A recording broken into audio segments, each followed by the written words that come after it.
Nakakakilig lang, Paolo Avellino, may plano ng lumagay sa tahimik kung saan kasama ang kanyang minahal sa buhay na si Kim Cho.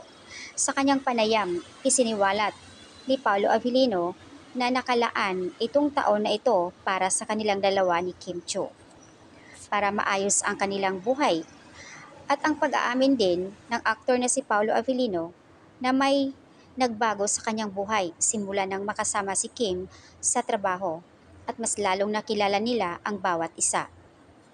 Ayon pa sa kanya, bukod sa pagsasama nilang dalawa sa pelikula, may mahalagang aayusin na personal na aspeto sa kanilang buhay.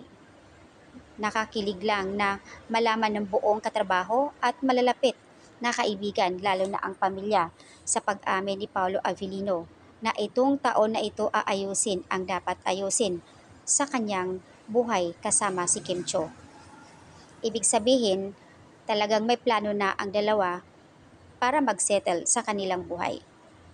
Samantala, nang marinig ito ng mga netizens, lalo na ang mga Kim Pao fans, ay ikinatuwa ito. Iba-iba ang kanilang speculation kaugnay sa pahayag ng aktor na si Paolo Avellino.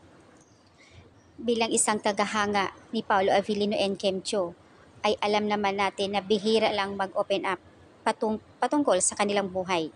At nakikita naman natin si Paolo Avellino, isa siyang napaka-private person kumbaga. Pero nagiging tumatapang si Pao sa kanilang dalawa ni Kim Cho.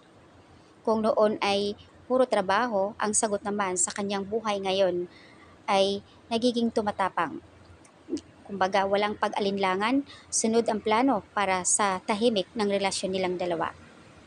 Kung mapapansin natin na talagang malalim na tao si Paolo Avellino, kaya naman kapag ito ay nagbitaw ng salita, tago sa puso ang bawat binibitawan. Nakakatuwa lang isipin na sa daming bashing ng Kim Pao, bagkus hindi sila nagpapaapekto sa mga tao. Mas lalong nagiging inspired, ginagamit nila ito, nagiging inspirasyon nila para makagawa ng kabutihan at makilala nila ang bawat isa. Kaya naman may paalala ang mains natin na sana wag magsawa sumuporta at maghintay sa kanilang pelikula. Kumbaga tiwala lang sa management. Nagpapasalamat naman ang aktor na si Paolo Avellino dahil po sa kanilang kumbaga suporta ng mga Kim Pao fans na hindi nagsasawa mula noon hanggang ngayon. So guys, sinong hindi kikiligin dito sa binitawan ni Paolo? As in, nakakatuwa lang isipin na talagang may Paolo Avellino na nagsalita na aayusin itong taon. Siguro nga, masasabi natin na oo. Yung mga nagsasabi na walang update, walang relasyon or may mga kung ano-ano sinasabi nila.